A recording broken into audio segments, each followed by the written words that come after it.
Trending ngayon sa social media ang kumakalat ng larawan ng ina ni Bobet na nag-alay ng 18 or 18 itlog sa dagat.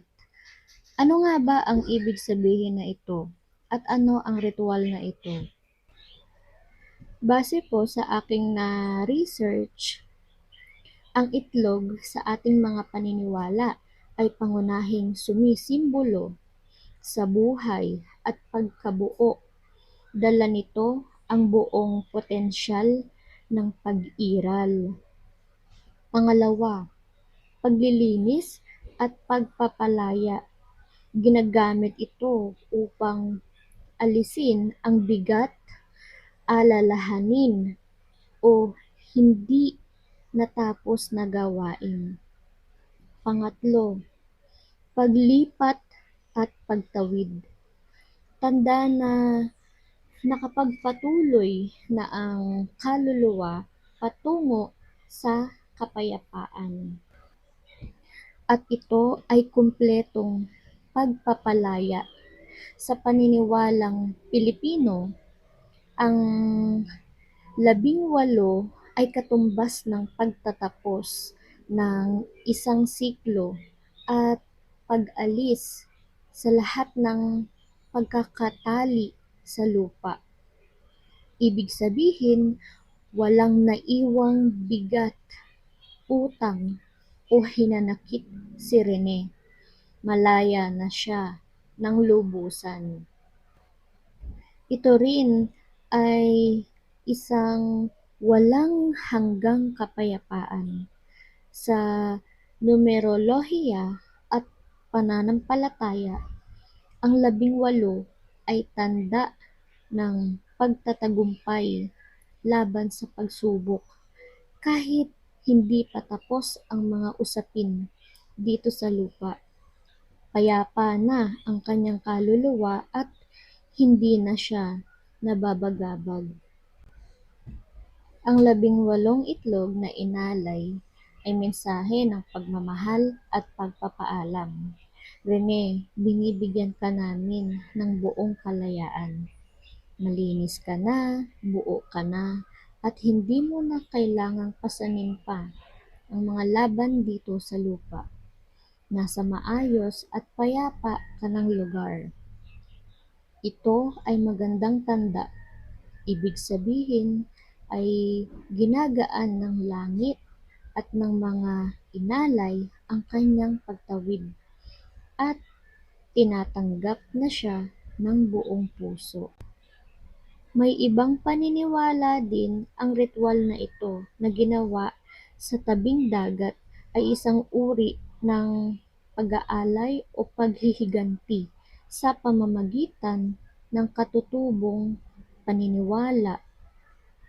Layunin nito na humingi ng katarungan, ipakita ang matinding pagdadalamhati o magpataw ng parusa sa mga taong may kinalaman sa pagkamatay ng kanyang anak. Sa tradisyonal na paniniwalang Pilipino at mistikong praktis, ang itlog ay sumasalamin sa buhay, kaluluwa, at pagsasalin ng enerhiya. Pagsilo sa hustisya o pagkuha ng hustisya. Ang pag-aalay ng itlog sa lugar kung saan namatay ang biktima ay ginagamit upang gisingin o tawagin ang kaluluwa ng namayapa para hindi ito matahimik hanggat hindi nakakamit ang hustisya.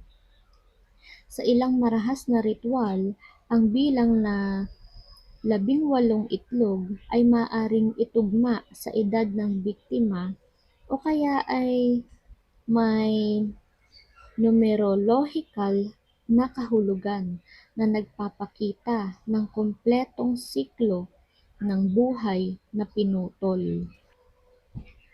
Ang pagkaagnas o pagkabasag ng mga itlog sa dagat ay sumisimbolo sa unti-unting pagkabulok o pagkasira din ng buhay ng nagkasala. Ang kandila ay nagsisilbing gabay at koneksyon sa kabilang buhay. Gabay sa kaluluwa. Ang kandila ay sinisindihan para tanglawan ang kaluluwa ni Bobet upang hindi ito maligaw sa tabing dagat at mahanap ang daan patungo sa katarungan.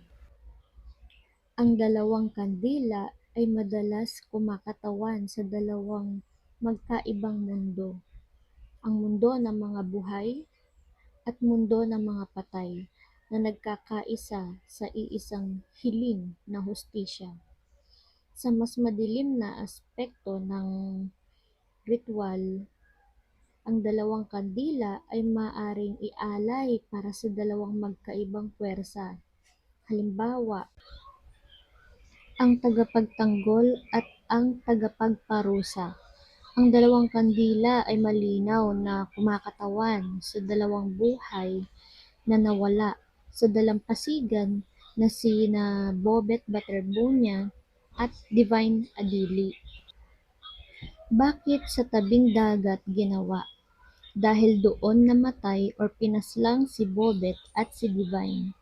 Pero sa kulturang Pilipino, ang dagat o anyong tubig ay pinaniniwalaang portal o mabisang daluyan ng enerhiya at mga espiritu. Ang pag-aalay sa mismong crime scene o kung saan binawian ng buhay ang biktima ay ginawa dahil naniniwala silang nandoon pa ang huling bakas ng enerhiya at emosyon ng namatay. Dinadala ng agos ng tubig dagat ang sumpa o hiling patungo sa universo o sa mga espiritong may hawak ng hustisya.